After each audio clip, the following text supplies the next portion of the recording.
2013 সালের 5ই মে কেবল বাংলাদেশই নয়, যে দিনটি ইতিহাসের এক কালো অধ্যায় হিসেবে জায়গা করে নিয়েছে বিশ্বে। ঢাকার মতিঝিলে হেফাজতে ইসলামের সমাবেশকে কেন্দ্র করে শাপলা চত্বর যেন সেদিন পরিণত হয়েছিল ইতিহাসের কালরাত্রিতে। আজ থেকে প্রায় এক যুগ তথা 12 বছর আগে 5ই মে শাপলা চত্বরে কী ঘটেছিল, কেনই বা ঘটেছিল তা জানতে হলে আমাদেরকে সবার আগে জানতে হবে কোন প্রেক্ষাপটে হেফাজতে ইসলাম নামক অরাজনৈতিক সংগঠনটির যাত্রা শুরু হয়েছিল। সেসব ঘটনা এবং ঘটনার পেছনের ঘটনা তুলে ধরতে আপনাদের সঙ্গে আছি আমি মহসিন কবির। 2009 সালের 6 জানুয়ারি আওয়ামী লীগ সরকার ক্ষমতা গ্রহণের পর দেশপ্রেমিক সেনাবাহিনী, ডানপন্থী ও ইসলামপন্থী রাজনৈতিক শক্তিকে নির্মূলে শুরু হয় নানামুখী চক্রান্ত। প্রথমে বিডিআর বিদ্রোহের নামে ওই বছরের ফেব্রুয়ারিতে ভারতের চক্রান্তে 57 জন সেনা কর্মকর্তা সহ 74 জনকে হত্যা করা হয়।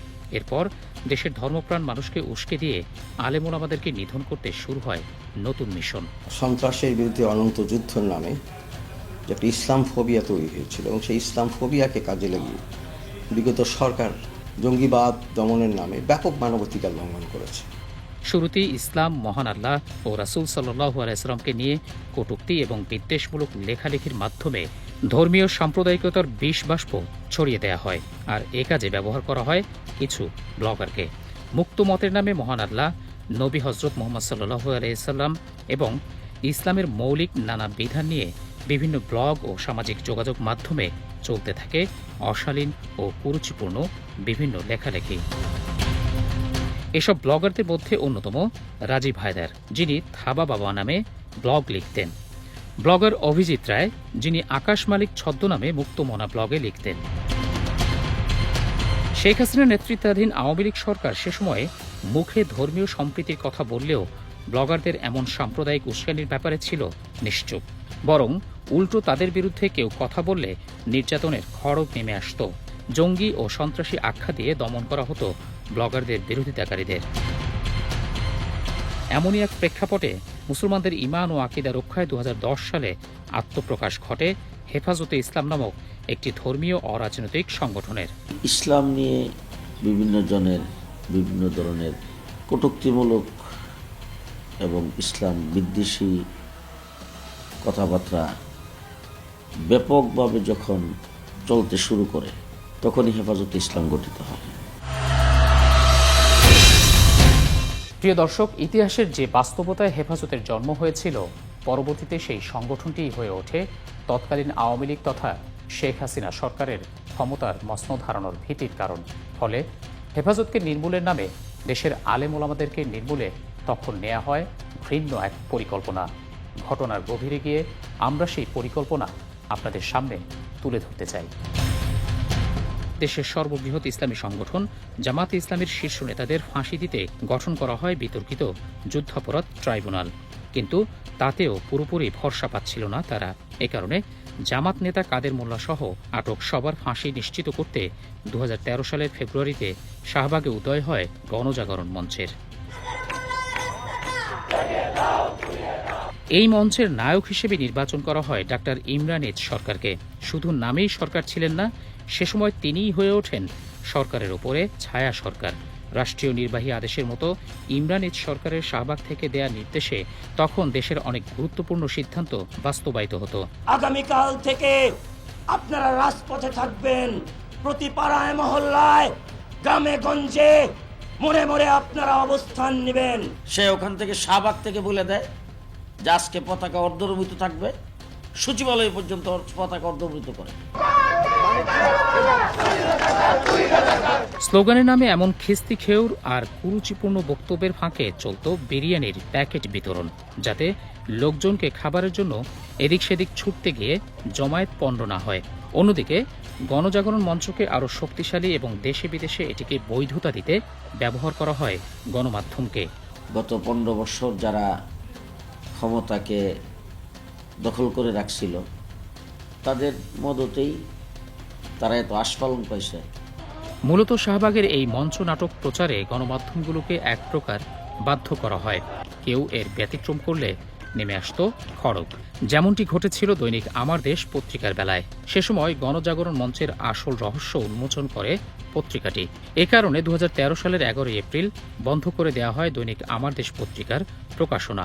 গ্রেপ্তার হন সম্পাদক মাহমুদুর রহমান।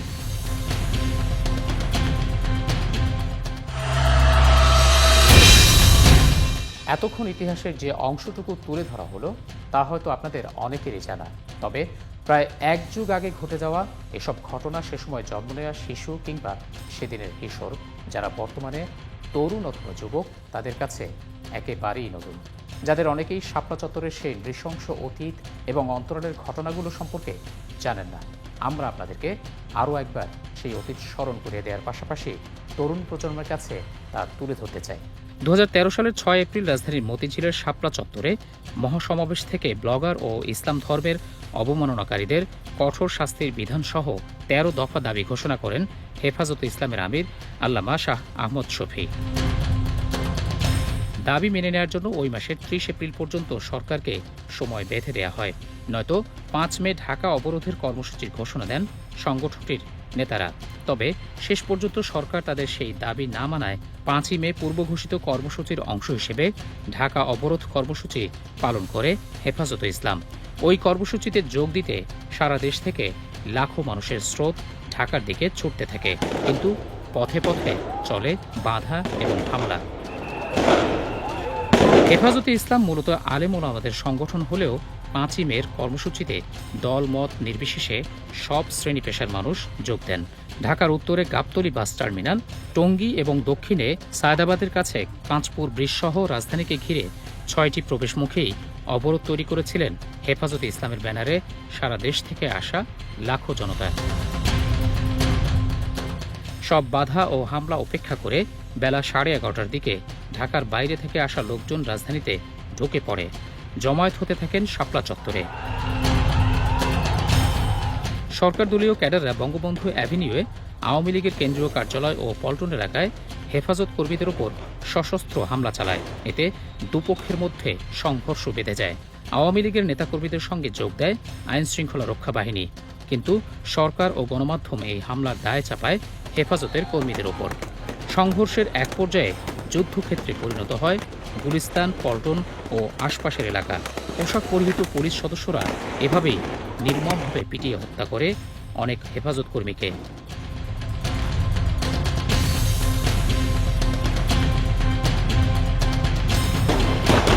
সে সময় গুলি ও পিটুনিতে বেশ কয়েকজন হেফাজত কর্মী নিহত হন, আহত হন অনেকেই। ইসলাম ব্যাংক হাসপাতালে আমার দ্বিতীয় দিন যে তথ্যটা দিল যে 2500-এর মতো উনি এখান থেকেই করছে, এবং বিভিন্ন হাসপাতাল থেকে তথ্যের ভিত্তিতে আমরা মনে করি 10,000-এর কম না। এক পর্যায়ে বাইতুল মোকাররম এলাকার বইয়ের দোকানে আগুন লাগিয়ে দেওয়া হয়। এতে পবিত্র কোরআন সহ বিভিন্ন বই পুস্তক পুড়ে যাওয়ার ঘটনা ঘটে। ব্যাপক ভাঙচুর ও লুটপাট চলে বাইতুল মোকাররমের সোনার দোকানগুলোতে, আর এসবের দায় চাপানো হয় হেফাজত নেতাকর্মীদের ওপর। কোন আলেম ওলামা, কোন তৌহিদি জনতা, কোন সাধারণ মানুষ কোরআন ফুরায় নাই। এলাকার শ্রমিক লীগ সহ অন্যান্য তাদের বাম এলাকায় যারা ছিল তারা ওই এলাকায় ব্যাপক তাণ্ডব চালায়। অনেক জায়গায় আপনারা দেখেছেন যে বাপ্পাদিত্য বসু ছিলেন, উনি কোরআন শরীফে আগুন দিয়েছেন। এ নিয়ে গণমাধ্যমেও চলে ব্যাপক প্রচারণা। সোনার দোকানে লুটপাটের ঘটনা তদন্ত করে শেখ হাসিনা সে সময় অপরাধীদের গ্রেপ্তারের ঘোষণা দেন, কিন্তু রহস্যজনক কারণে পরবর্তীতে সোনার দোকানে লুটপাটকারীদের গ্রেপ্তার করা হয়নি। হেফাজত কর্মী, পুলিশ এবং আওয়ামী লীগ ক্যাডারদের সঙ্গে ত্রিমুখী এই সংঘর্ষ থেমে থেমে চলতে থাকে সন্ধ্যা নাগাদ।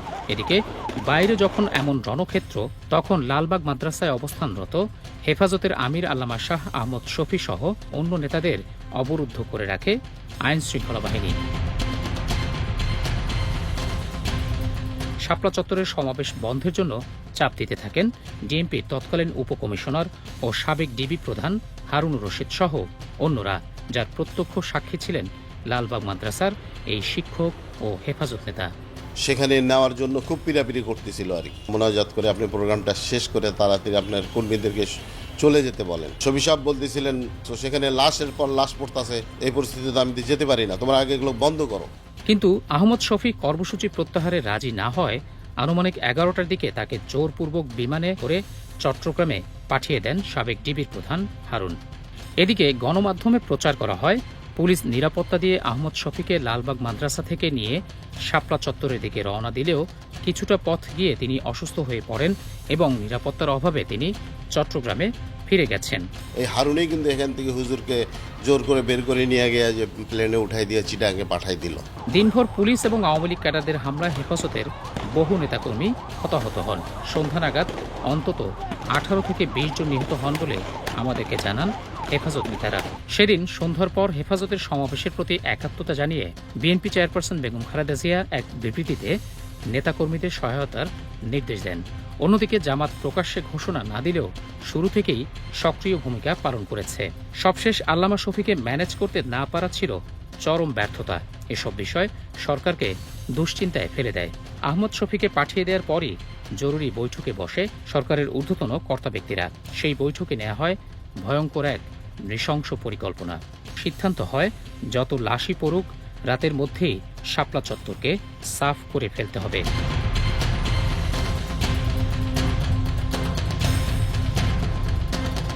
2টার মধ্যে শাপলা চত্বর পরিষ্কার হয়ে গেল। সমাবেশ পরদিন অর্থাৎ 6 মে পর্যন্ত করালে পতন নিশ্চিত বলে বুঝতে পারে শেখ হাসিনা সরকারের অনুগত প্রশাসন। অভিযান পরিচালনার পূর্বে তৎকালীন পুলিশ প্রধান IGP Hasan Mahmud Khandaker, DMP commissioner Benazir Ahmed, RAB মহাপরিচালক মুখলেসুর রহমান এবং বিজিবি প্রধান মেজর জেনারেল আজিজ আহমেদ সহ গোয়েন্দা প্রধানদের নিয়ে যৌথ সভা অনুষ্ঠিত হয়। ডিএমপি হেডকোয়ার্টার থেকে সব নির্দেশনা প্রদান করা হয়। প্রিয় দর্শক, 5 মে মতিঝিলের শাপলা চত্বরের সেই অভিযানে কত মানুষ হত্যার শিকার হয়েছিল সেই তথ্য আজও সবার অজানা। কেন নিহতদের প্রকৃত সংখ্যা আজও জাতির কাছে অজানাই থেকে গেল, অনুসন্ধানে সে সম্পর্কে জানার চেষ্টা করেছি আমরা। মূলত আইন শৃঙ্খলা বাহিনীর সদস্যরা রাত 12টার পর থেকেই 3 দিক থেকে ধীরে ধীরে শাপলা চত্বরের দিকে এগোতে থাকে। মূল অভিযানের আগে ওই এলাকার বিদ্যুৎ সেবা বন্ধ করে দেওয়া হয়। পুলিশের দেয়া যার সাংকেতিক নাম অপারেশন সিকিউর শাপলা, র্যাবের অপারেশন ফ্ল্যাশ আউট, আর বিজিবি অভিযানের নাম দেয় অপারেশন ক্যাপচার শাপলা। পুলিশের 5712 জন সদস্য, এলিট ফোর্স র্যাবের 1300 এবং বিজিবির 576 জন সদস্য সরাসরি অভিযানে অংশ নেয়। এর বাইরে বিজিবির 10 প্লাটুন ছাড়াও র্যাব ও পুলিশের বিপুল সংখ্যক সদস্যকে স্ট্রাইকিং ফোর্স হিসেবে প্রস্তুত রাখা হয়। অনুগত কিছু গণমাধ্যম ব্যতীত অভিযানের সময় যাতে কোনো টেলিভিশনের ক্যামেরা এবং ফটোগ্রাফার থাকতে না পারে সেজন্য কঠোর নির্দেশনা দেওয়া হয়। এরই অংশ হিসেবে অভিযানের আগে সব গণমাধ্যমকে বের করে দেওয়া হয়। কেবল বাধা দিয়েই ক্ষান্ত হয়নি, যেসব সাংবাদিক এই নির্দেশনা অমান্য করেছেন তাদেরকে লাঠিপেটা করা হয়। সরকারের নির্দেশ উপেক্ষা করে যেসব গণমাধ্যমে এই খবর প্রচার করেছিল তাদের উপর নেমে আসে কালো থাবা। যতগুলো লাশ মারা ছিল পড়েছিল, এখন পুলিশ এবং আওয়ামী লীগের যারা ছিল তাদের লক্ষ্য ছিল এই লাশগুলো সরিয়ে নেওয়া, কিন্তু ক্যামেরা তাক করে থাকার কারণে তাদের আক্রোশটা মূলত এই টেলিভিশন চ্যানেলের উপর আসে। যদি জানে সাংবাদিক, তাদের উপর খুব টার্গেটেড অ্যাটাক শুরু হয়ে গেছিল। প্রথমে ইসলামিক টেলিভিশন এবং রাত 3টার দিকে দিগন্ত টেলিভিশনের সম্প্রচার বন্ধ করে দেয় সরকার। সেদিন দিগন্ত টেলিভিশনের বার্তাকক্ষ এবং মাঠের রিপোর্টারদের সার্বিক সমন্বয় করছিলেন সাংবাদিক হাসনাত শাহীন। দেখা গেল যে মূল সংখ্যার হয়তো অনেক, কিন্তু আমরা ঠিক যে কটা ডেড বডি পেয়েছি সে কটাই দিতাম। এই কারণে আমাদের অনেক চাপ আসতো যে মারা যাচ্ছে অনেক, আপনার কম দিচ্ছেন কেন। সরকার তা চাইতো না যে আমরা অনুষ্ঠানটা চালাই, তার কারণ আমাদের ক্যামেরা থাকার কারণে ওনারা যথেচ্ছাচার করতে পারেন নাই। আইন শৃঙ্খলা বাহিনীর হিসাব অনুযায়ী 5 মের অভিযানে প্রায় 1,55,000 গোলা বারুদ খরচ হয়েছিল। স্বরাষ্ট্র মন্ত্রণালয়ের হিসেবে 80,000 টিয়ার শেল, 60,000 রাবার বুলেট, 15,000 শটগানের গুলি এবং 12,000 সাউন্ড গ্রেনেড ব্যবহার করা হয়। এর বাইরে পিস্তল এবং রিভলভার জাতীয় ক্ষুদ্র অস্ত্রের গুলি খরচ হয়েছে মাত্র 350 রাউন্ড। সবার হাতে ছিল SMG, AK-47 রাইফেল সহ অত্যাধুনিক আগ্নেয়াস্ত্র।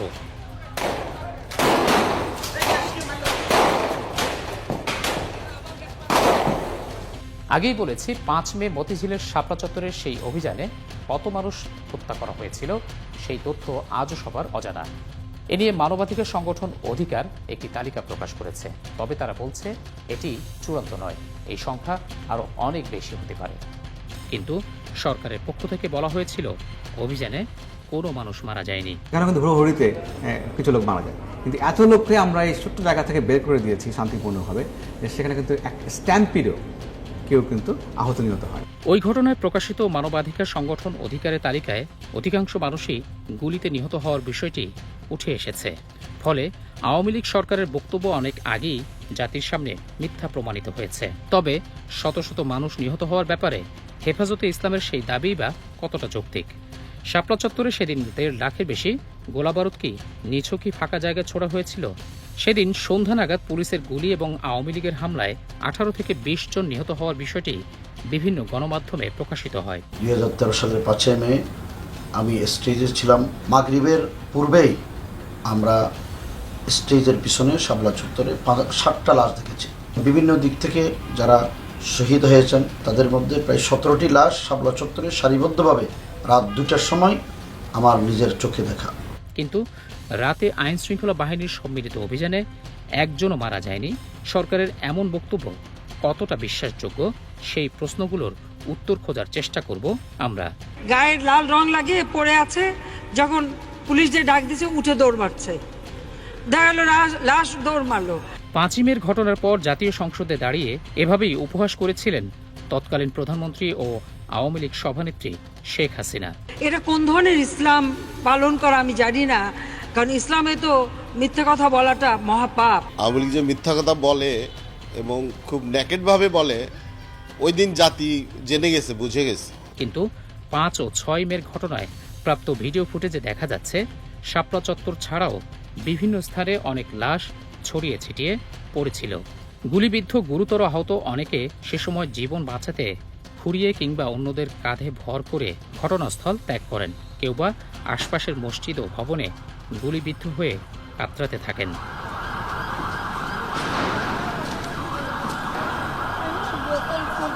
আহতদের হাসপাতালে নেয়ার জন্য ছিল না কোনো অ্যাম্বুলেন্স কিংবা অন্য কোনো পরিবহন ব্যবস্থা। আধুনিক সভ্য সমাজে জঙ্গলের হিংস্র জীবের প্রতিও সহানুভূতি দেখানো হয়, কিন্তু মাদ্রাসা পড়ুয়া এবং সাধারণ নিরস্ত্র এসব মানুষের প্রতি সেদিন ন্যূনতম দয়া কিংবা মানবিকতা দেখানো হয়নি।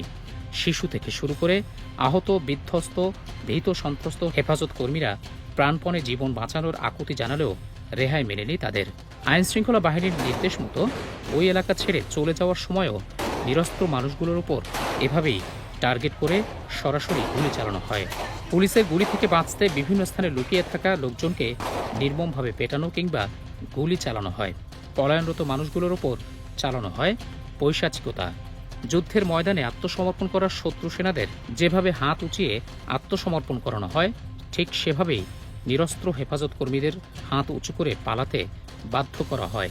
তবে যুদ্ধের ময়দানে আত্মসমর্পণকারী শত্রু সেনাদেরও কোনো ধরনের নির্যাতন কিংবা লাঞ্ছিত করা হয় না, যেভাবে করেছিল দেশের নিরীহ নিরস্ত্র নাগরিকদের রাষ্ট্রীয় বাহিনী। অথচ সরকারের লালিত কিছু গণমাধ্যম সেই নিষ্ঠুরতাকে বৈধতা দিতে হেফাজত কর্মীদের জঙ্গি এবং সন্ত্রাসী হিসেবে আখ্যায়িত করে সে সময়। সেদিন পুলিশের গুলি এবং হামলা থেকে জীবন বাঁচাতে অনেকে বিভিন্ন স্থানে শুয়ে পড়ে। পরিস্থিতি কিছুটা স্বাভাবিক হলে তারা উঠে চলে যায়।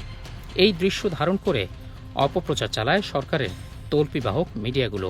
বলা হয় মরার ভান করে পড়েছিল হেফাজত কর্মীরা, মূলত কেউই মারা যায়নি। মনে হবে একটা মানুষ। আমরা এরকম ছবিও তুলতে গেছি, কিন্তু ধোকা খেয়েছি যে ওটা মানুষ না। আরেকবার একটু অঙ্ক মিলাই ভাবুন তো দর্শক, মনে মনে সেই রাতে শাপলা চত্বরের ঘটনায় আপনার চেনা কেউ কি মারা গেছে? নিজ দেশের নাগরিকদের ওপর কোনো রাষ্ট্রীয় আইন শৃঙ্খলা বাহিনীর বর্বরতা চালানোর এমন দৃশ্য পৃথিবীতে বিরল। কেবল মাদ্রাসা পড়ুয়াই নয়, অনেক সাধারণ মানুষের লাশও পড়ে থাকতে দেখা গেছে সেদিন। গুলিবিদ্ধ রক্তাক্ত আহতদের সঙ্গীদের নিয়ে যেতে দেখা গেল পড়ে থাকা লাশ কাউকেই নিতে দেয়া হয়নি।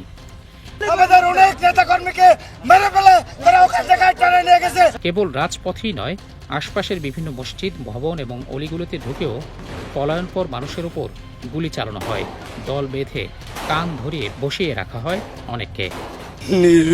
আমাদের উপরে গুলি চালাইছে, আমার পায়ে গুলি লাগছে। আল্লাহ তুমি এটার বিচার করো, আল্লাহ তুমি এটার বিচার করো। হঠাৎ আসলে আমাদের আক্রমণ করা হয়েছে, আমরা এটা ভাবতে পারিনি যে আমাদের আক্রমণ করা হবে। চারদিকে মুহুর্মুহু গুলি আর অন্ধকারের মধ্যে চাইলেই ঝুঁকি নিয়ে অলিগলিতে প্রবেশ করা সম্ভব হয়নি ঘটনাস্থলে থাকা সাংবাদিকদের। ফলে সেখানে কত সংখ্যায় মানুষ হতাহত হয়েছিল তা জানা সম্ভব হয়নি আজও। চতুর্দিক থেকে আমাদের গুলি করছে, আমরা শেষ পর্যন্ত আগেইতেও পারি না, পিছুইতে পারি না, পরবর্তীতে গলির ভিতরে ঢুকতে বাধ্য হয়েছে এবং গলির যেদিকেই যায় সেদিক থেকে গুলি করতেছে। 6 মে সকালের দিকে সব ভয়ভীতি উপেক্ষা করে সন্তানের খোঁজে বের হন এই হেফাজত নেতা। ফজরের আগে আগে সম্ভবত এটা বন্ধ হয়ে গেছে। তখন আমার ছেলে আমাকে ফোন দিল, আর ফোনটাও হারায় গেছে। ফোন দিল যে আব্বু আমি তো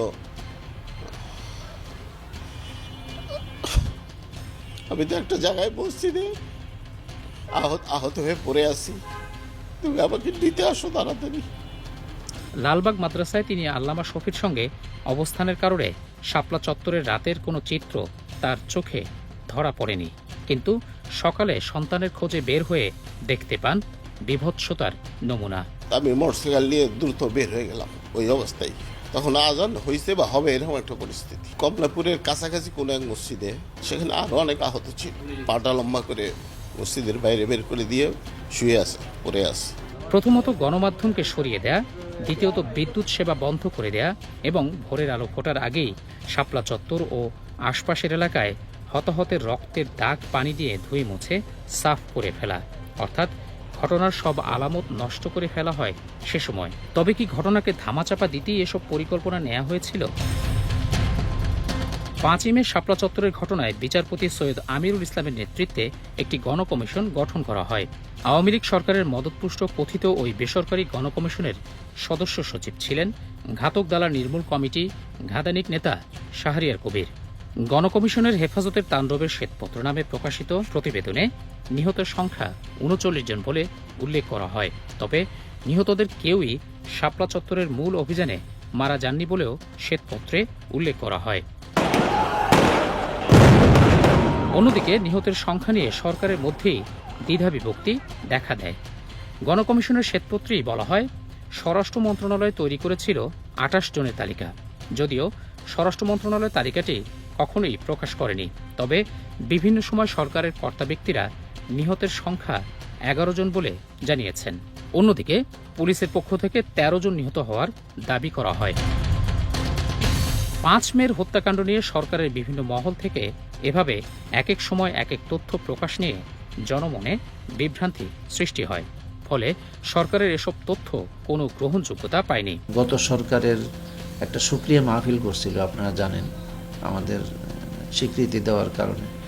এটাও একটা চক্রান্ত ছিল আমাদের বিরুদ্ধে। এখানে সামরিক সচিব মেজর জেনারেল আবেদিন সাহেব, উনি এটার আয়োজক ছিলেন। স্বাগত বক্তব্যে বলছিলেন যে শাপলা চত্বরে হতাহতের মতো কোনো ঘটনা ঘটে নাই। তো এটার প্রতিবাদ করছিলেন জুনায়েদ বাবুনগরী সাহেব, আল্লামা নূর হোসেন কাসেমি সাহেব। পরের দিন পত্রিকায় আসার পরে উনি আমাকে রিং দিলেন। ওনাকে বললাম কোনো শহীদ হয় না, শহীদের তালিকা আমার কাছে আছে। উনি বলে যে আমাদেরকে তো কেউ বলেনি। আমি বললাম কি বললেন আপনি, এটা আপনাদেরকে বলবে কিভাবে? যেই পরিবারে শহীদ হয়েছে এই শহীদ পরিবারের এই লাশটা তো দাফন করতে দেন নাই আপনার গোয়েন্দা বাহিনী। ওই বছর মানবাধিকার সংগঠন অধিকারের পক্ষ থেকে 5 ও 6 মে হেফাজতের সমাবেশকে কেন্দ্র করে নিহত 61 জনের একটি তালিকা প্রকাশ করা হয়। এতে বলা হয়, 61 জনের এই তালিকায় মতিঝিলের শাপলা চত্বরে হেফাজতে ইসলামের সমাবেশকে কেন্দ্র করে নিরাপত্তা বাহিনীর দ্বারা বিচার বহির্ভূত গণহত্যার শিকার ব্যক্তিদের নাম উঠে এসেছে। 5 এবং 6 তারিখে যেই হত্যাকাণ্ড সংঘটিত হয়েছিল হেফাজতে ইসলামের নেতাকর্মীদের উপর, সেটার ফ্যাক্ট ফাইন্ডিং করা বা তথ্য অনুসন্ধান করার সিদ্ধান্ত নেওয়ার অধিকার গ্রাসরুট লেভেলে, একেবারে গ্রাম পর্যন্ত, ভিক্টিমের বাড়ি পর্যন্ত যে এই তথ্য অনুসন্ধানটা করি। এ নিয়ে প্রচণ্ড ক্ষিপ্ত হয়ে ওঠে শেখ হাসিনার সরকার। এরপর অধিকারের কাছে সেই তালিকা চাওয়া হয়, কিন্তু ভুক্তভোগী পরিবারগুলো সরকারের রোষানলে পড়তে পারে এমন আশঙ্কায় তালিকা প্রকাশ করেনি অধিকার। এতে আরও ক্ষিপ্ত হয় সরকার। গ্রেপ্তার করা হয় অধিকার সেক্রেটারি আদিলুর রহমান খান এবং পরিচালক নাসির উদ্দিন এলানকে। অধিকার কার্যালয়ে অভিযান চালিয়ে কম্পিউটার সহ বিভিন্ন নথিপত্র নিয়ে যায় আইন শৃঙ্খলা বাহিনী। সরকারের আইন শৃঙ্খলা বাহিনী এবং অনুগত বিভিন্ন গণমাধ্যম এই তালিকাকে মিথ্যা ও বানোয়াট প্রমাণে উঠে পড়ে লাগে। ছড়ানো হয় নানা বিভ্রান্তিকর তথ্য।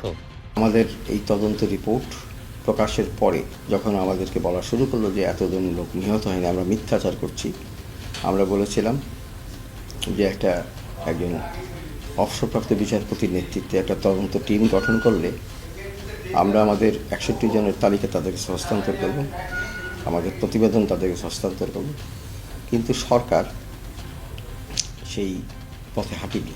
শাপলা চত্বরে নিহতর সংখ্যা নিয়ে হেফাজতের করা একটি তালিকা আমাদের হাতে এসেছে। মূলত অধিকার তাদের তালিকা তৈরিতে হেফাজতের ওই তালিকা থেকে সহায়তা নেয় বলে জানান নাসিরউদ্দিন এলান। তবে হেফাজতের তালিকা হুবহু অনুসরণ করেনি সংস্থাটি। এ কারণে অধিকারের তালিকার সঙ্গে তাদের মিলও নেই। হেফাজতের তালিকায় অনেকের পূর্ণাঙ্গ নাম ঠিকানা ছিল না, ফলে নিহতের সংখ্যা আরও বেশি থাকলেও যাচাই বাছাই এবং অনুসন্ধান শেষে 61 জনের নাম প্রকাশ করে অধিকার। এতিম শিশু কিশোর মাদ্রাসা থেকে এসেছিল এই সমাবেশে যোগ দিতে, যাদের বাবা মা কেউই নাই, এবং পরবর্তীতে ওই সমস্ত মাদ্রাসায় ল এনফোর্সিং এজেন্সি যে হুমকি দিয়েছিল যে এটা প্রকাশ করে তাদের জন্য বিপদ হবে। এর ফলে একটা ব্যাপক সংখ্যক নিহতর সংখ্যা আমরা কালেক্ট করতে পারিনি। 2023 সালের সেপ্টেম্বরে তাদেরকে এই ঘটনায় করা মামলায় সাজাও প্রদান করা হয়। অন্যদিকে হেফাজতের করা তালিকায় মোট 88 জনের নাম উঠে এসেছে। তালিকাটি তৈরি করেন সংগঠনের তৎকালীন সাংগঠনিক সম্পাদক মাওলানা ফজলুল করিম কাসেমি, যিনি বর্তমানে সংগঠনের যুগ্ম মহাসচিব।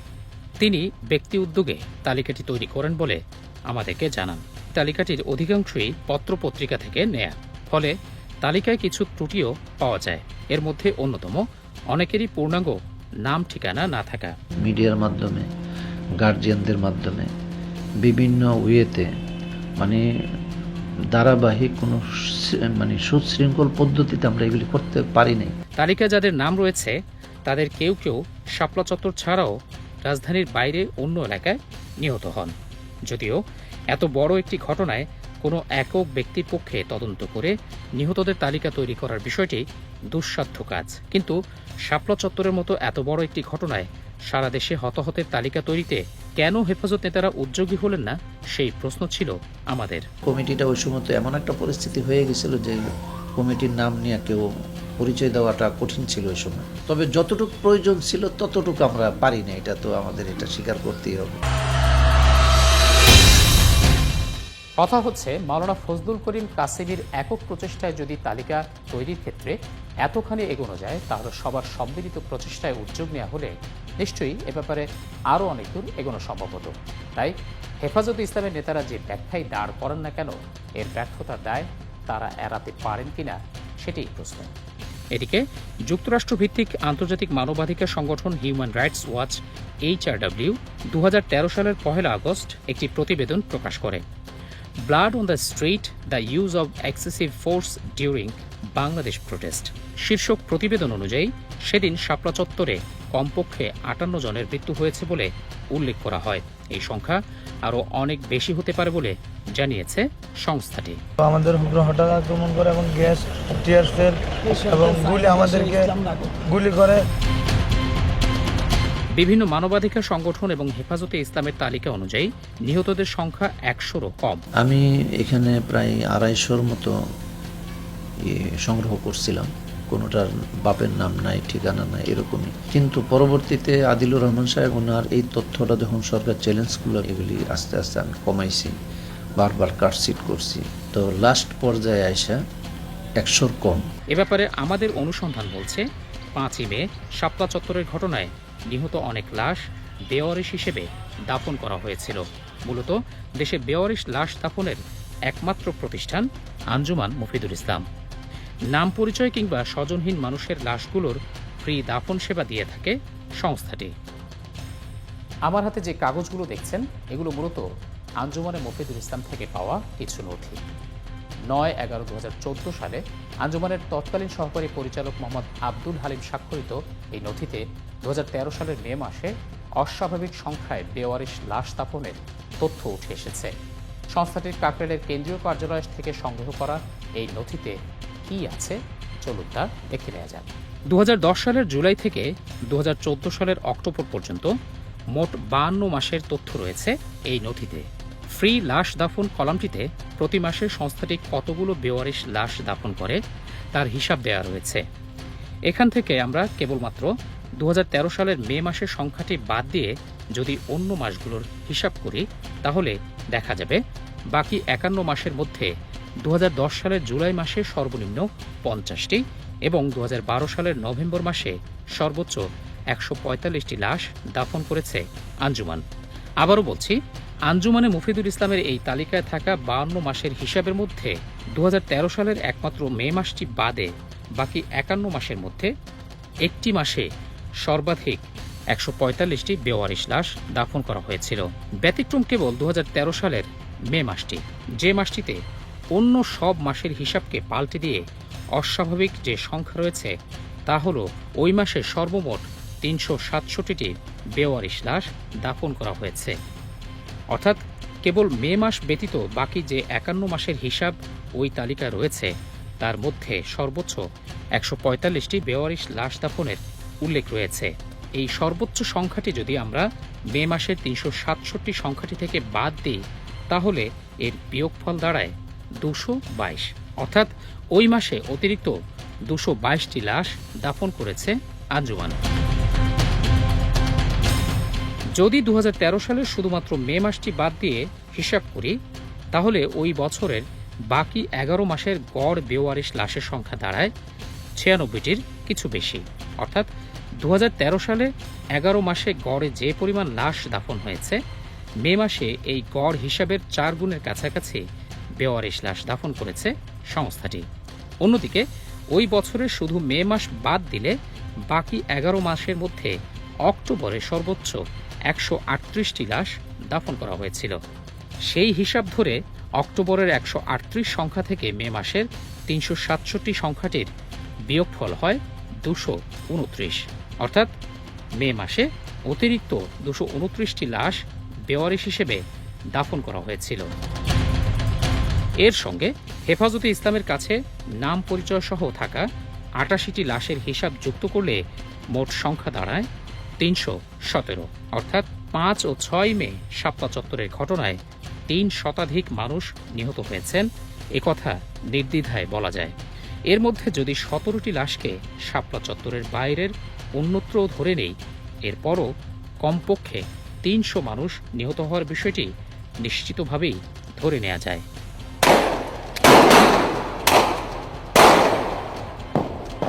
এ ব্যাপারে আঞ্জুমান মুফিদুল ইসলাম কর্তৃপক্ষের সঙ্গে কথা বলি আমরা। তাদের কাছ থেকে পাওয়া নথিটি আরও একবার তাদেরকে দেখাই। তবে 367টি লাশ কোথায় কবে দাফন করা হয়েছে এ বিষয়ে আঞ্জুমানের এই কর্মকর্তা জানান তিনি মাত্র কয়েক মাস হল প্রতিষ্ঠানটিতে যোগদান করেছেন, তাই এ ব্যাপারে তার কোনো ধারণা নেই। এখন যারা কর্মরত আছেন দাফন সেবাতে এই কর্মকর্তা দুজনই নতুন। তিনি আমাদেরকে পরামর্শ দেন সংস্থাটির দীর্ঘদিনের ট্রাস্টি সদস্য ও মুখপাত্র মোহাম্মদ আজিম বক্সের সঙ্গে কথা বলতে। আমরা আজিম বক্সের সঙ্গে যোগাযোগ করলে তিনি জানান সে সময় জুরাইন এবং আজিমপুর কবরস্থানে বেওয়ারিশ লাশগুলো দাফন করা হতো। ওই সময় তো জুরাইন আর আজিমপুরই ছিল। এখন তো যেমন দক্ষিণ সিটি কর্পোরেশনের কোনো কবরস্থানে আমাদের লাশ দাফন জায়গা দিচ্ছে না। আমরা তার কথার সূত্র ধরে প্রথমে জুরাইন কবরস্থানে যাই, কিন্তু সেখানকার সদ্য নিয়োগপ্রাপ্ত মোহরা 2013 সালের নথিপত্র ঘেঁটে আমাদের জানান ওই বছর তাদের নথিতে কবরস্থানে এমন অস্বাভাবিক সংখ্যায় কোনো বেওয়ারিশ লাশ দাফনের তথ্য নেই। তবে এ নিয়ে ক্যামেরায় কথা বলতে চাননি তিনি। যেদিন মারা গেছে এরপর আমরা যাই রাজধানীর আজিমপুর কবরস্থানে। সেখানেও এ ব্যাপারে কোনো তথ্য পাওয়া যায়নি। কবরস্থানের মোহরা নথি ঘাটাঘাটি করে মে মাসে অস্বাভাবিক সংখ্যায় লাশ দাফনের তথ্য খুঁজে পাননি। মে মাসের 5 তারিখের পরে যেই কয়টা আসছে যৎসামান্য আপনারা দেখলেন হয়তো আসছে, যেগুলি এগুলো আঞ্জুমানের মাধ্যমে আসছে। আইন শৃঙ্খলা রক্ষাকারী বাহিনী বা প্রশাসনের মাধ্যমে কোনো লাশ সময় আসে নাই, কারণ আমি ছিলাম তৎকালীন সময়ে। সে সময় আঞ্জুমানের বেওয়ারিশ লাশ দাফনের দায়িত্বে যারা ছিলেন তাদের কোনো একজনের সঙ্গে আমরা কথা বলতে চাই, কিন্তু আজিম বক্স জানান সে সময়ের চালক সহ পুরনো কর্মকর্তা কর্মচারীদের অধিকাংশই চাকুরি ছেড়ে চলে গেছেন। এখন যেমন একজন অফিসারই আছে, উনি কিন্তু লাস্ট রিসিভ করেন। তখন এই সিস্টেম ছিল না। তখন ছিল আমাদের ড্রাইভার ক্যারিয়াররা যেত, ওই চালানের মাধ্যমে নিয়ে আসতো। ওই চালানটা যখন আবার আমরা লাশ কবরস্থানে নিয়ে গেলাম তখন সিটি কর্পোরেশন রিসিভ করে নিত। সেই ড্রাইভার তারা কি আছে? এটা তো বলা মুশকিল হবে। যদি কবরস্থানে দাফন না করা হয়ে থাকে তবে লাশগুলো কোথায় দাফন করা হয়ে থাকতে পারে তা জানতে আমরা আরও অনুসন্ধান চালাই। আবারও আঞ্জুমানের কাছে যায়। এই ট্রাস্টি জানান, আঞ্জুমানের লাশগুলো গাড়ির চালকরা পুলিশের কাছ থেকে গ্রহণ করে থাকে। তবে তিনি জোর দিয়ে বলেন, কোনোভাবেই পুলিশের পোস্টমর্টেম ব্যতীত কোনো লাশ তারা দাফন করেন না। আমাদের কাছে সরকার যে লাশগুলো হ্যান্ডওভার করে উইথ পেপার এবং তার যে আপনার মর্গের যে সমস্ত আপনার ডকুমেন্ট এগুলো দিয়ে কিন্তু আমাদের কাছে সাবমিট করে। আর তাছাড়া আমরা কিন্তু লাশ নিতে পারি না। এখন যেভাবে আপনার পুলিশ থেকে বা মর্গ থেকে যেভাবে ডকুমেন্টগুলো পাই, তখন কিন্তু এত সিস্টেমেটিক ছিল না। তখন শুধু চালানের মাধ্যমে আমরা পেতাম। এই যে এখন চালানগুলোর থেকে ড্রপ করেই কিন্তু আপনাদের দেওয়া হলো। তাহলে লাশগুলো কোথায় দাফন করা হয়েছে কিংবা সেগুলোর কি পরিণতি ঘটেছে, সেই প্রশ্নের উত্তর অমীমাংসিতই রয়ে গেল। ওই সময় ওই অকারেন্সের পরে যে লাশ আসছে, ওগুলা কি মর্গ হয়ে আসছে কি না এটা আমরা জানি না। মর্গের বাইরে তো আমরা যেতে পারি না। শাপলা চত্বরের হত্যাকাণ্ড নিয়ে তখন আন্তর্জাতিক গণমাধ্যম আল জাজিরার প্রতিবেদনে জুরাইন কবরস্থানের সারি সারি নতুন কবরের ছবি প্রকাশ করা হয়। সে সময় আব্দুল জলিল নামের এক বাক প্রতিবন্ধী গোরখোদকের সাক্ষাৎকারও প্রচার করা হয়। তিনি ইশারা ভাষায় জানান, 14টি দাঁড়িয়েওয়ালা ব্যক্তির লাশ দাফন করতে দেখেছেন। জুরাইন কবরস্থানে অনেক লাশ বেয়ারিশ হিসাবে দাফন করা হয়েছে। তাহলে বাকি লাশগুলো কোথায়, সেই প্রশ্ন রয়েই গেল। আমরা জানতে পেরেছিলাম অনেক লাশ বিভিন্ন জায়গায় ডাম্পিং করা হয়েছে। এমন বাস্তবতায় আমরা দ্বারস্থ হই ঢাকা মেট্রোপলিটন পুলিশ এবং পুলিশ সদর দপ্তরের। কিন্তু পুলিশের নথিতে এ ব্যাপারে কোনো তথ্য নেই বলে আমাদেরকে জানানো হয়। এমনকি ডিএমপি কিংবা পুলিশ সদর দপ্তরে অপারেশন সিকিউর শাপলা সম্পর্কেও কোনো তথ্য নেই বলে জানানো হয়। তাদেরকে ওখান থেকে সরানোর জন্য যে কাজগুলি করা হয়েছে, তো এগুলো এখন আবার নতুন করে রিভিউ করা হবে যে আসলে এই নিরপরাধ লোকের উপরে এভাবে গুলি করা বা আইন প্রয়োগ মানে বল প্রয়োগ করা, এটা কতখানি যৌক্তিক ছিল। 5 মে শাপলা চত্বরের নৃশংস হামলার পরিকল্পনা, আইন শৃঙ্খলা বাহিনীর কোন কোন কর্মকর্তা অংশ নিয়েছিলেন সেই হামলায়, র্যাবের অপারেশন ফ্ল্যাশ আউট এবং পুলিশের অপারেশন সিকিউর শাপলা কিভাবে পরিচালিত হয়েছিল, সেই তথ্য আপনাদের সামনে উন্মোচন করতে চাই আমরা। সেদিন মাঠে থেকে অভিযানে যারা নেতৃত্ব দেন তাদের মধ্যে অন্যতম সাবেক আইজিপি শহীদুল হক। শেখ হাসিনার অত্যন্ত ঘনিষ্ঠ এই কর্মকর্তা তখন অ্যাডিশনাল আইজিপি অ্যাডমিন অপারেশন হিসেবে দায়িত্বরত ছিলেন। তিনি শেখ হাসিনাকে অভিযানের চূড়ান্ত সিদ্ধান্তের বিষয়ে জানাতে টেলিফোন করেন। কন্ট্রোল রুমে বসে শেখ হাসিনাকে বলেন, চারদিক থেকে ধাওয়া দিয়ে হেফাজত কর্মীদের দৈনিক বাংলা মোড় দিয়ে পালানোর সুযোগ করে দেয়া হবে। পুরস্কার স্বরূপ পরবর্তীতে পুলিশের আইজিপি হন এই কর্মকর্তা। বিভিন্ন মামলায় গ্রেপ্তার সাবেক এই আইজিপি এখন কারাগারে। আব্দুল জলিল তৎকালীন ডিএমপির অতিরিক্ত পুলিশ কমিশনার। নিজেকে মুক্তিযোদ্ধা দাবি করা এই কর্মকর্তা সেদিন সভায় দম্ভ করে বলেন, আমাকে দায়িত্ব দিন, মুক্তিযুদ্ধ করেছি, আরেকবার না হয় যুদ্ধ করব। অর্থাৎ রাষ্ট্রের নাগরিকদের বিরুদ্ধে রাষ্ট্রীয় বাহিনীর সদস্যরা সেদিন যুদ্ধে নেমেছিলেন। শেখ মারুফ হাসান খুলনার তেরোখাদা উপজেলার পান্তিতা গ্রামে জন্ম নেয়া শেখ মোহাম্মদ মারুফ হাসান সেদিন মাঠে থেকে সরাসরি নির্দেশনা দেন অভিযানে। শাপলা চত্বরের সেই অভিযানের পুরস্কার হিসেবে অতিরিক্ত আইজি পদমর্যাদায় উন্নীত হওয়া ছাড়াও পুলিশের বিভিন্ন অ্যাসোসিয়েশনের গুরুত্বপূর্ণ পদে দায়িত্ব পান। তৎকালীন পুলিশের মতিঝিল বিভাগের অতিরিক্ত উপকমিশনার ADC S M Mehedi Hasan 5 মে শাপলা চত্বরে হেফাজত কর্মীদের ওপর নির্মম নিষ্ঠুরতায় মেতে ওঠেন। হেফাজতকে দমনের এই বীরত্বগাথা তিনি গর্বভরে পরবর্তীতে সবার কাছে বলে বেড়াতেন। ইব্রাহিম ফাতেমি 2013 সালে তিনি ডিএমপির ট্রাফিক বিভাগের ক্রাইম অ্যান্ড অপারেশনের দায়িত্বে ছিলেন। শাপলা চত্বরের অপারেশনে সরাসরি অংশ নেয়া এই কর্মকর্তা নিজেকে প্রমাণ করতে নিরীহ হেফাজত কর্মীদের উপর নির্বিচারে গুলি চালান বলে পুলিশের একাধিক সূত্রে জানা গেছে। যদিও সেদিনের ঘটনায় তার সম্পৃক্ত থাকার বিষয়টি আমাদের কাছে অস্বীকার করেন তিনি। ওইখানে আমি বলছি ওই সময় অসংশ্লিষ্ট ছিলাম না, আমার নাম নাই, আমি জানি আমি ছিলাম না এটাতে। মোহাম্মদ ইব্রাহিম ফাতেমি পরবর্তীতে ডিআইজি পদমর্যাদায় উন্নীত হন। জানা গেছে বিলাসবহুল হোটেলের মালিকানা সহ স্ত্রী এবং নিজের নামে গড়েছেন অঢেল সম্পদ। ইমাম হোসেন জানা গেছে ডিএমপির ডিসি ফিন্যান্স শাখার তৎকালীন এই কর্মকর্তার সামনে হেফাজতের কর্মীরা সেদিন তাদের ওপর পুলিশের হামলার প্রতিবাদ জানান। শহীদ আবু সাইদের মতো কয়েকজন বুক চিতিয়ে পুলিশের সামনে দাঁড়ালে ইমাম হোসেন তাৎক্ষণিক তাদের উপর গুলি চালান। এতে ঘটনাস্থলেই কয়েকজন মারা যান।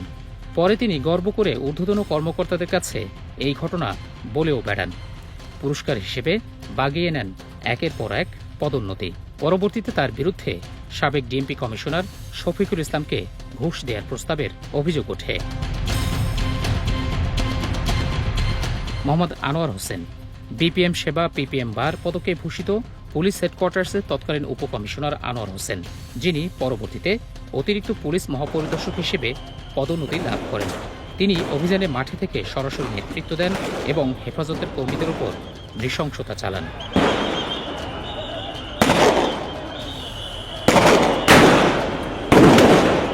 র্যাবের পক্ষ থেকে শাপলা চত্বরের অভিযানে নেতৃত্ব দেন সংস্থাটির গোয়েন্দা শাখার তৎকালীন প্রধান লেফটেন্যান্ট কর্নেল জিয়াউল আহসান।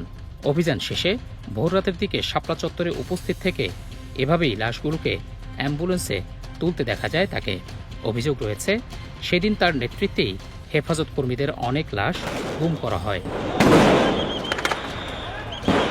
কেবল শাপলা চত্বরের হত্যাকাণ্ডই নয়, আওয়ামী লীগ সরকারকে রক্ষায় জিয়াউল আহসান গুম, খুন, অপহরণ সহ নানা অপকর্মের জন্য কুখ্যাত হিসেবে পরিচিতি লাভ করেছেন। জানা গেছে, তার নেতৃত্বাধীন বাহিনীকে হত্যাকাণ্ডে মেতে উঠতে বাধ্য করেন তিনি, যিনি পরবর্তীতে ন্যাশনাল টেলিকমিউনিকেশন মনিটরিং সেন্টার এনটিএমসির পরিচালক হিসেবে দায়িত্ব পালন করেন। এছাড়া অভিযানে র্যাবের আরও যেসব ঊর্ধ্বতন কর্মকর্তা অংশ নেন তারা হলেন তৎকালীন র্যাব 10-এর অধিনায়ক লেফটেন্যান্ট কর্নেল ইমরান ইবনে রৌফ, র্যাব 3-এর অধিনায়ক মেজর সাব্বির সিদ্দিকী, র্যাব 1-এর পরিচালক লেফটেন্যান্ট কর্নেল কিসমত হায়াত এবং র্যাব 4-এর পরিচালক কামরুল হাসান। অন্যদিকে বিজিবির পক্ষ থেকে মাঠ পর্যায়ে নেতৃত্ব দেন কমান্ডার কর্নেল এহিয়া আজম খান, যিনি 2011 সালে রাজশাহী সেক্টর কমান্ডার হিসেবে কথিত বিডিআর বিদ্রোহের ঘটনায় গঠিত বিশেষ আদালত 12-এর আদালতের প্রধান হিসেবে দায়িত্ব পালন করেন।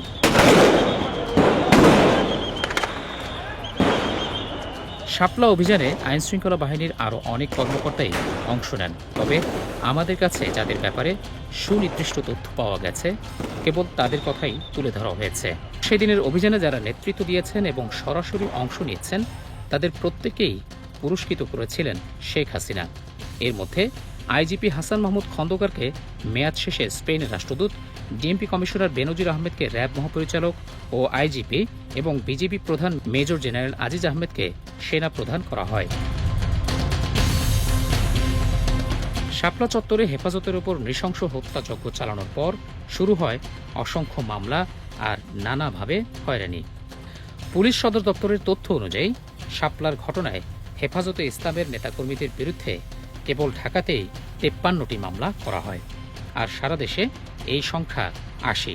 কেবল মামলাই নয়, যেসব নিহতের পরিবার সে সময় লাশ বুঝে পেয়েছিল তাদের অনেককে দ্রুত লাশ দাফনে বাধ্য করা, প্রশাসনের ইচ্ছে অনুযায়ী জানাজা ও দাফনে বাধা বিপত্তি তৈরি করা, এ ব্যাপারে মুখ না খুলতে হুমকি ধামকি ও ভয় ভীতি প্রদর্শন সহ নানাভাবে হয়রানি ও নিপীড়ন চালানো হয়, যেটি আন্তর্জাতিক মানবাধিকার সংস্থা হিউম্যান রাইটস ওয়াচের প্রতিবেদনেও উল্লেখ করা হয়েছে।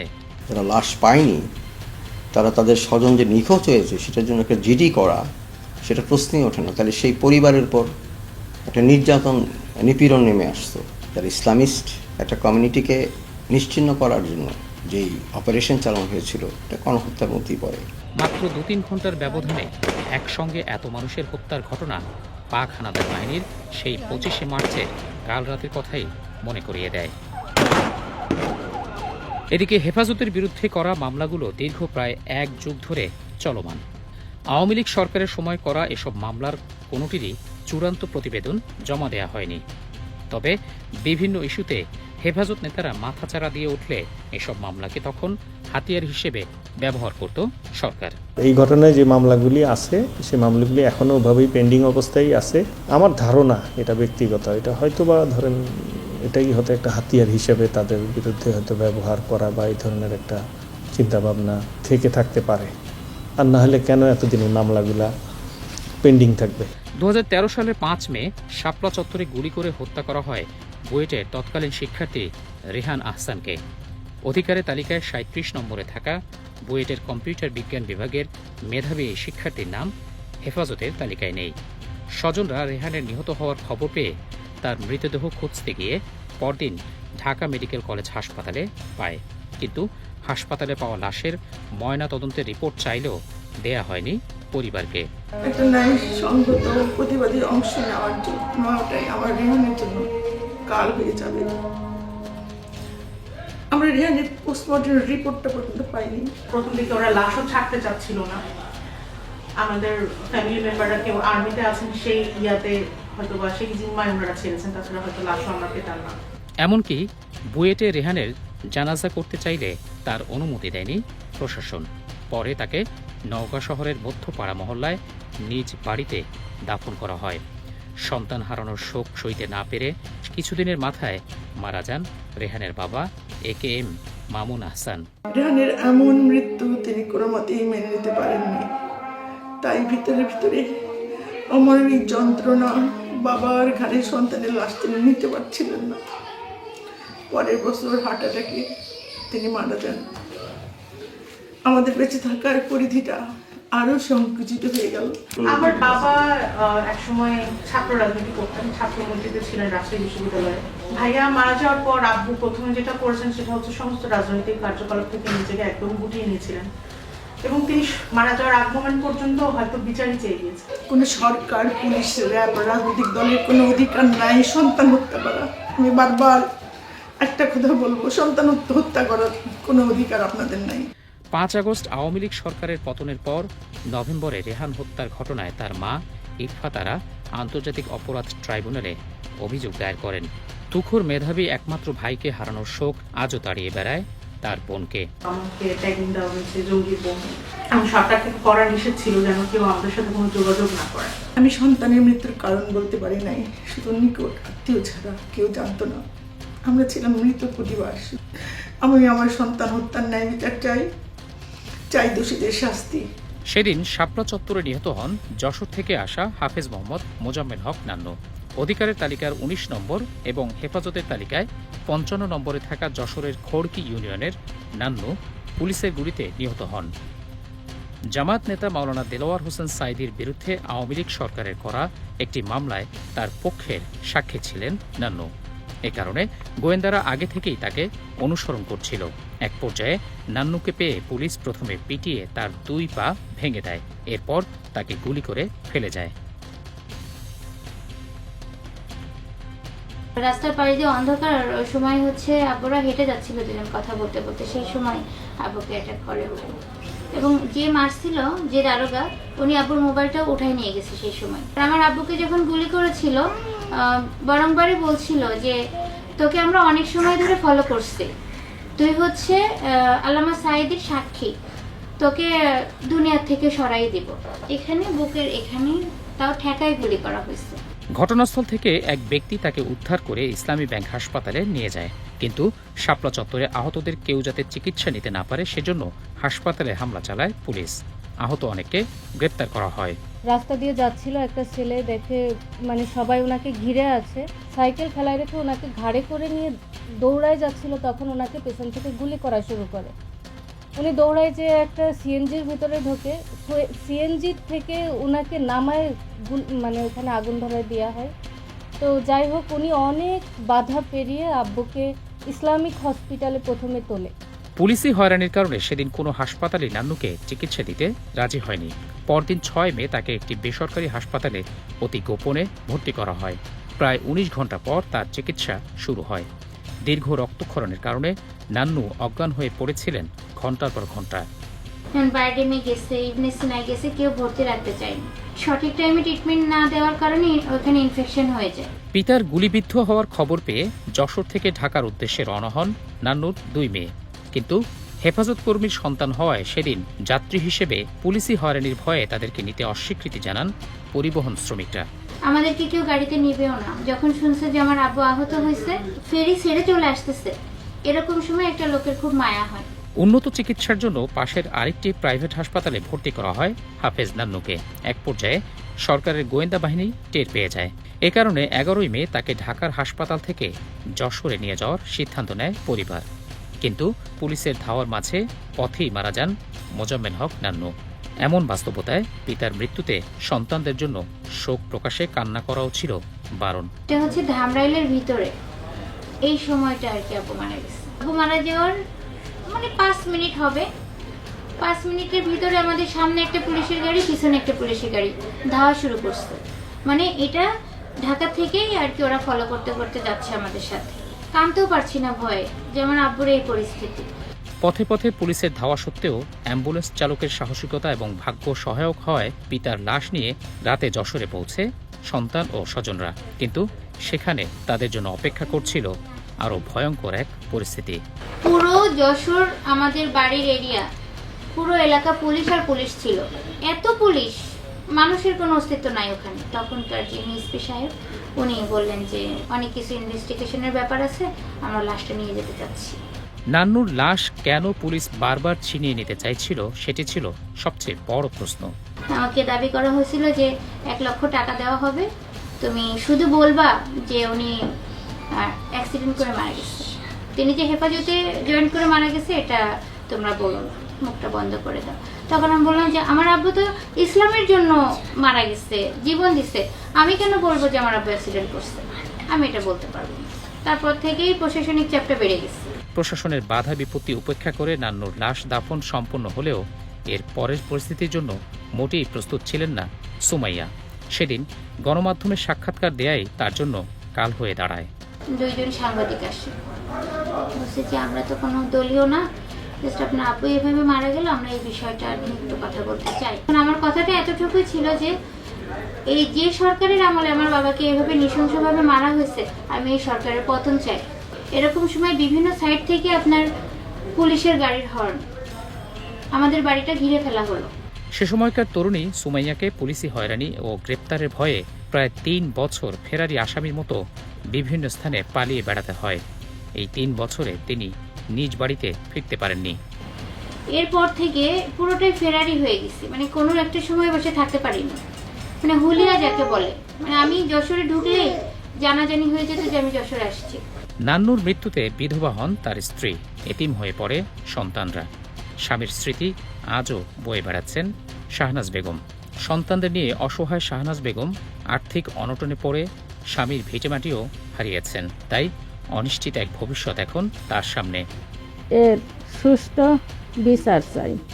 যাওয়ার মতো কোনো পরিস্থিতি নাই, কোথায় যাব তাও জানি না। আমার নেমে যেতে হবে বাড়ির থেকে অল্প সময়ের ভিতরে। এই সরকারের কাছে আমি দাবি রাখবো যে আমাদের দিকে যাতে তিনি একটু দয়া করে। আমরা 5টা ভাই বোন, আমাদের জীবনের কোনো নিরাপত্তা নেই এখনো। আমরা যে আমাদের 3 বোনের বিয়ে হয়েছে, তো আমরা শ্বশুরবাড়ি থেকেও সেভাবে ভালো কোনো পাই না, এখনো মানসিক টর্চারিং এর উপরেই থাকি। হয়তো বা বাবা নেই, এই কারণে সরকারের কাছে দাবি করব যে আমাদের জীবনের একটা নিরাপত্তা আর আমার বাবার মৃত্যুর যে বিচারটা, এটা যেন উনি সঠিকভাবে করে। সে রাতে শাপলা চত্বরে ক্লান্ত হেফাজত কর্মীদের কেউ তখন মহান সৃষ্টিকর্তার স্মরণে ব্যস্ত, কেউ আবার ঘুমিয়ে পড়েন। এ সময় কোনো কিছু বুঝে ওঠার আগেই যৌথ বাহিনীর বেপরোয়া গুলি আর পিটুনিতে হতাহত হন অনেকে। তাদেরই একজন মাওলানা নজরুল ইসলাম। ঘুমন্ত অবস্থায় রাইফেল দিয়ে পিটিয়ে তার মাথা থেতলে দেয়া হয়। 12টা পর্যন্ত মানে আমার সাথে কথা হয়েছে। হ্যাঁ, তারপর ওনার মোবাইল চার্জ শেষ হয়ে গেছে, আর কথা হয় নাই। রাইফেলেরই দিয়ে এই যে বাপসে বাড়ি দিচ্ছে, এটা ভাইটা ভিতরে ঢুকে গেছিল। 9 দিন মৃত্যুর সঙ্গে লড়াই করে 14ই মে মারা যান নজরুল ইসলাম। কিন্তু নিহত স্বামীর লাশ নিতে গিয়ে পুলিশি হয়রানি আর নতুন ষড়যন্ত্রের মুখোমুখি হন স্ত্রী। মতিঝিল থানার যে ওসি আর এসআই যে ছিল, ওরা মনে করেন আমাকে ওইখানে মানে ওরা বলতেছে যে আমরা লেখা দিব যে হেফাজতের যার যার নাম বলবো এই নামের উপরে লেখা দিব, আমি ওখানে আপনি সিগনেচার করবেন যে ওরা আমার স্বামীকে মারছে, আমরা এইভাবে সাজাবো। তখন আমি মনে খুব রাগ হয়েছিলাম, তখন যে না আমি এটা পারবো না, আপনি যদি আমার স্বামীর লাশ নাও দেন তবুও আমি এটা পারবো না। লাশটা আনার জন্য এই পরিস্থিতি হয়েছে যে বলার বাইরে। কিছু কিছু পুলিশরা এত জঘন্য যে কর মতো নাই, মা বোন মনে করে কোনো করে না। অজ্ঞাত লোকজনের মারপিটে নজরুল ইসলাম আহত হয়ে মৃত্যুবরণ করেন বলে মামলার এজাহারে উল্লেখ করা হয়। এছাড়া সুরত হাল রিপোর্ট কিংবা ময়নাতদন্ত প্রতিবেদনে তার মৃত্যুর সুনির্দিষ্ট কোনো কারণ কিংবা আঘাতের কোনো উল্লেখ করা হয়নি। বিয়ের মাত্র ২.৫ বছরের ব্যবধানে স্বামীকে হারানোর ৫ মাসের মাথায় পিতাকেও হারান রাবেয়া ইসলাম। এরপর বিয়ের পিঁড়িতে বসলেও বর্তমান স্বামীর সামান্য ভরণ পোষণটুকু মেলে না তার। গুলি করছে, আমরা তার বিচার চাই। আজকে আমার স্বামী যাওয়াতে আমার যে কি পরিস্থিতি হয়েছে আল্লাহ মাহবুব ছাড়া কেউ জানে না। হেফাজতের তালিকার ২৫ নম্বরে একমাত্র নারী হিসেবে একজন নারী নিহত হওয়ার বিষয়টি উঠে এসেছে। জানা গেছে তার অপরাধ ছিল তিনি শাপলা চত্বরে হেফাজত কর্মীদের কাছে রুটি বিক্রি করছিলেন। এ কারণে ৪ ছেলে ও ১ মেয়ের মাকে সেদিন গুলি করে হত্যা করা হয়। তালিকায় থাকা মোবাইল ফোন নম্বরটিতে যোগাযোগ করে আমরা তার সন্ধানের চেষ্টা করি, কিন্তু নম্বরটি আর ব্যবহার হচ্ছে না বলে অপারেটর থেকে বলা হয়। যে নম্বরে কল দিয়েছেন ওই নম্বরটি আর ব্যবহৃত হচ্ছে না। রুটি বিক্রেতা সেই নারী, রেহান, নান্নু কিংবা শাপলা চত্বরের ঘটনায় নিহত মানুষগুলো আমাদের কাছে হয়তো কেবলই কিছু সংখ্যা। তবে এক একটি মৃত্যু স্বজনদের কাছে শুধু কান্নাই নয়, এসব মানুষের মৃত্যুর পেছনে লুকিয়ে আছে চিরতরে কারো সন্তান, কারো বাবা, ভাই কিংবা স্বামী হারানোর বেদনায় ডুকরে কাঁদার গল্প। মূলত সেদিন শাপলা চত্বরে কত মানুষের প্রাণহানি ঘটেছিল আমাদের পক্ষে সেই উপসংহারে আসা কঠিন। একই সঙ্গে সেদিন কতজন আহত হয়েছিল সেই তথ্য জানা দরকার। এজন্য প্রয়োজন আরও ব্যাপক অনুসন্ধান।